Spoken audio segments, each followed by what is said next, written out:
En este punt, el que se porta, per altra banda, és normal i és a partir d'una previsió de pressupost que n'hi havia, fer una modificació. En aquest cas, la importància està en que se fa en les condicions de Covid.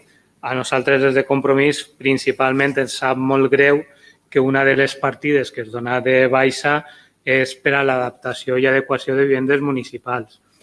Segons el document del pacte de govern de Xirivella, dia que se suposa que van signar PSOE i Podemos, i dic expressament se suposa que, perquè encara que ho hem dit en diverses ocasions en el ple, no l'hem vist publicat en cap lloc i se pacte de govern més enllà de la notícia que efectivament diuen que havien arribat a un pacte.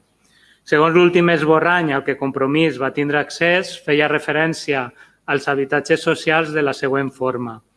Una cuestión importante durante la pasada legislatura ha sido la vivienda social, donde después de muchos años existe un estudio serio sobre las reformas a realizar para que todas cumplan con los estándares habituales.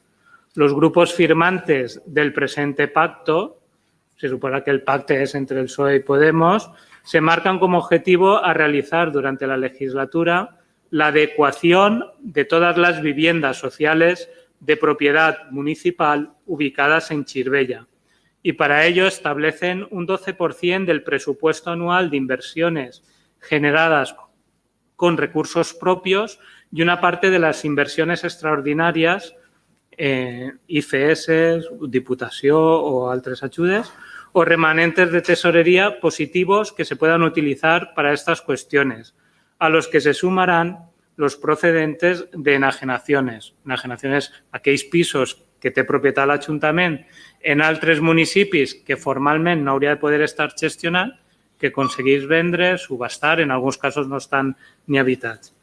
No podem donar per bona, per tant, la modificació de crèdits que vostès porten al ple. I per això, molt al nostre pesar, ens abstindrem, perquè no pot ser que en aquest estat d'emergència social i estan fent un estudi seriós de l'estat de les vivendes, com vostès diuen en aquest suposat pacte, sobre les reformes a realitzar en les modificacions de crèdits es donen ara de baixa justament les destinades a millorar els habitatges socials dels que compta l'Ajuntament. Senyora Jensen, l'agrupació de Podemos Xirivella el 8 de juny celebrava en el seu Facebook l'aprovació del decret llei del govern valencià per a l'ampliació de vivenda pública, tot dient que suposaria un abans i un després. Tindre vivendes públiques no és suficient. Fa falta mantenir-les en condicions i sembla que vostès, com a socis d'aquest equip de govern, tampoc estan prioritzant aquest tema.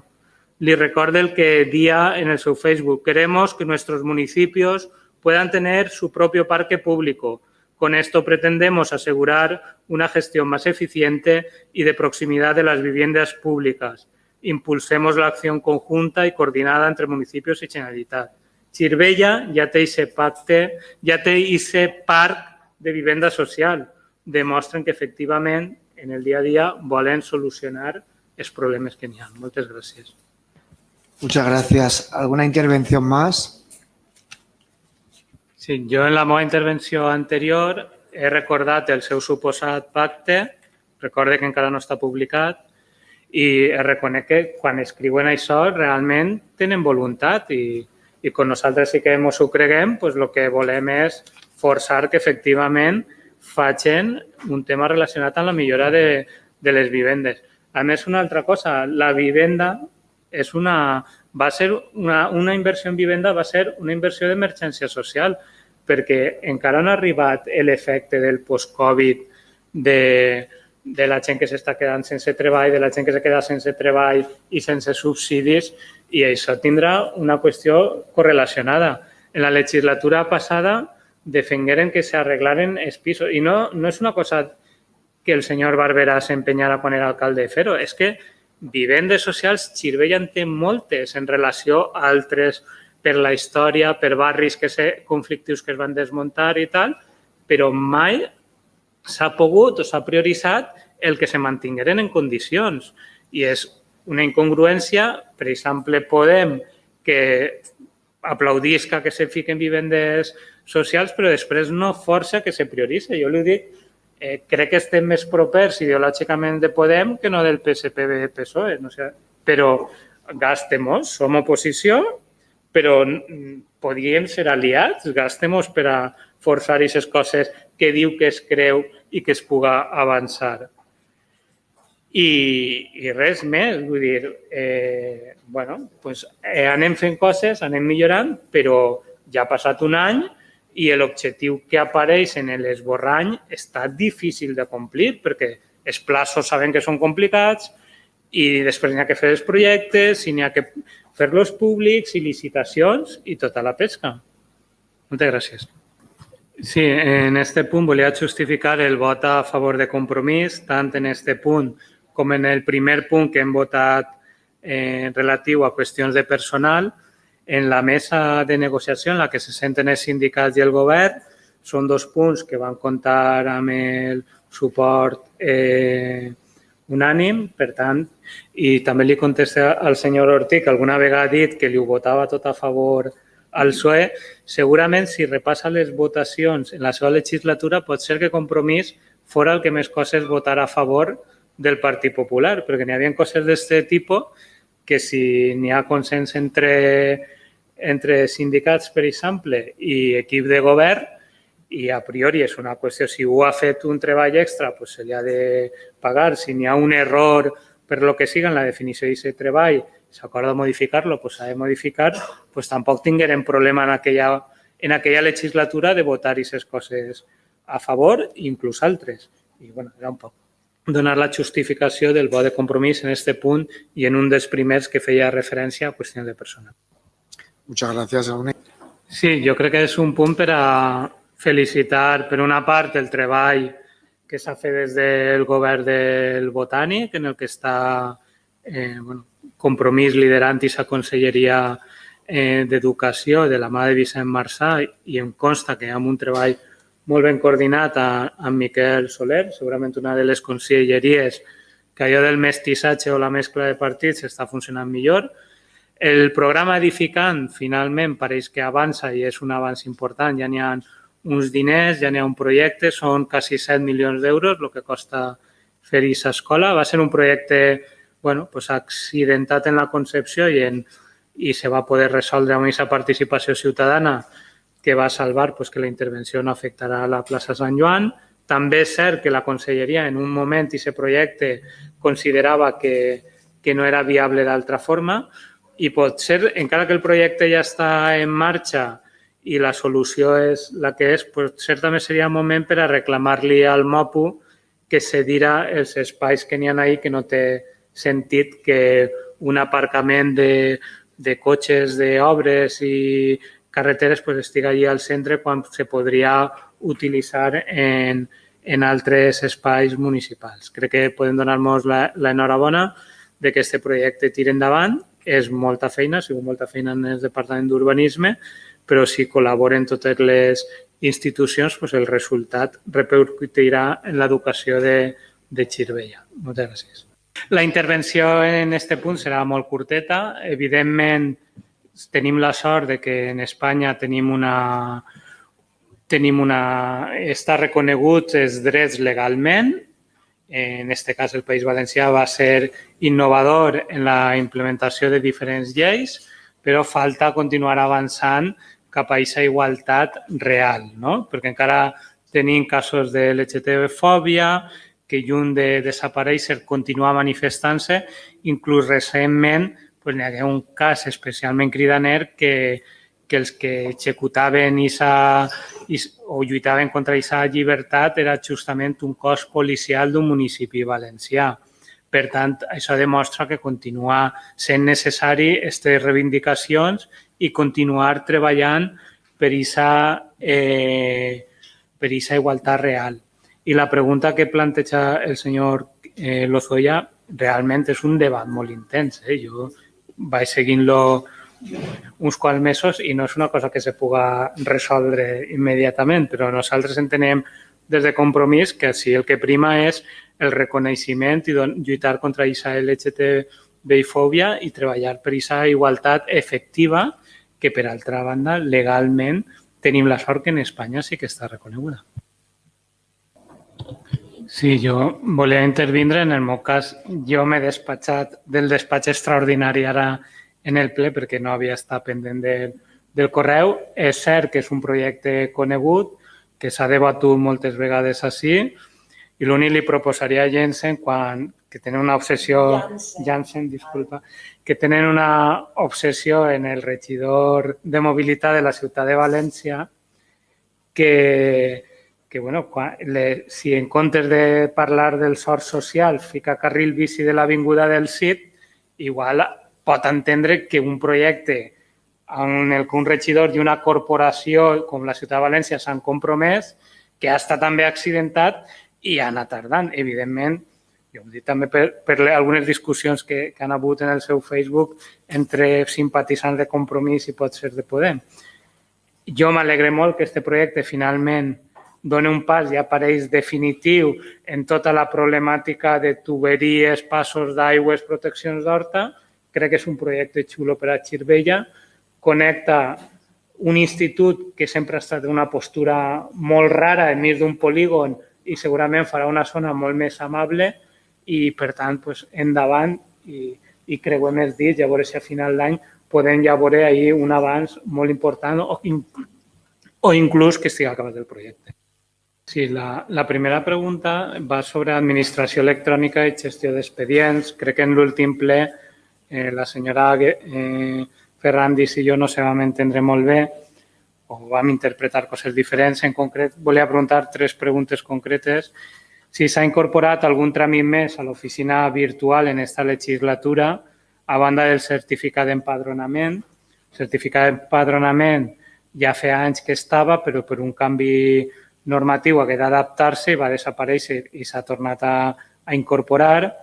Si s'havia incorporat algun tràmit a la plataforma d'intermediació amb altres administracions, això permet, és el tema d'interoperabilitat que permet estalviar a la ciutadania haver de presentar documentació en diferents administracions i si són conscients que en el canal YouTube municipal tenen un tutorial per a mostrar a la ciutadania com funciona l'oficina virtual integrada en la seu electrònica. Estaria bé que li donarem difusió. Jo crec que n'hi hagué un malentès en l'últim ple. Nosaltres, com a Compromís, sabem el que vam fer l'última legislatura, sabem que tots vam aportar molta energia perquè pogués ir endavant i un poc utilitzant les paraules de Baldoví avui en el Congrés, nosaltres som aliats del govern. Hem vingut a fer una oposició constructiva, van dir el primer dia, i crec que continuem allí. El segon tema és al voltant de la mobilitat. S'han publicat diverses notícies. El propi Ajuntament publicava una notícia amb el titular «La Generalitat inclou en la seva estratègia de mobilitat les principals reivindicacions de Xirivella».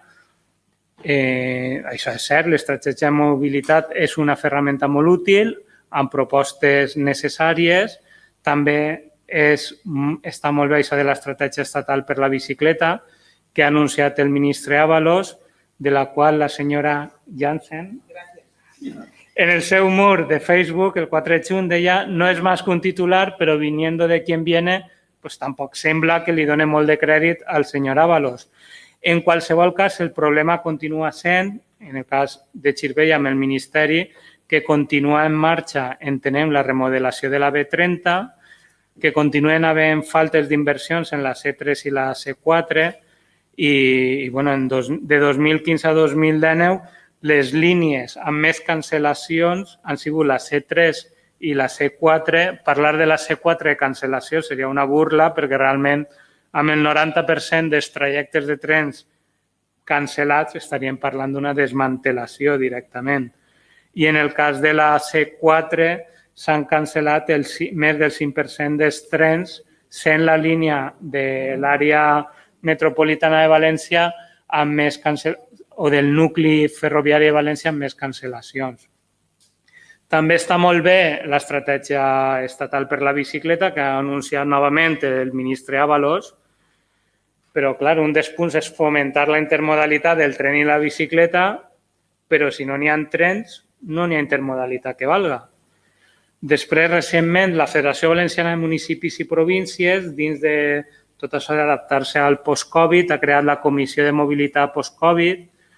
Entenem que des de l'Ajuntament s'hauria de sol·licitar que aquesta Comissió de Mobilitat que presidís el conseller pues que s'insertarà el tema de la mobilitat metropolitana, reclamar inversions a l'Estat que ens torna a discriminar i tornar a incidir en el tema de la bicicleta, que nosaltres tenim un problema i és que encara que el senyor Gretzi resolverà el carril bici fins a l'avinguda del CID, que sembla que també la conselleria està treballant per alguna solució, tenim que saltar un pont en el que actualment n'hi ha 2 plaques que diuen que no se pot passar en bici.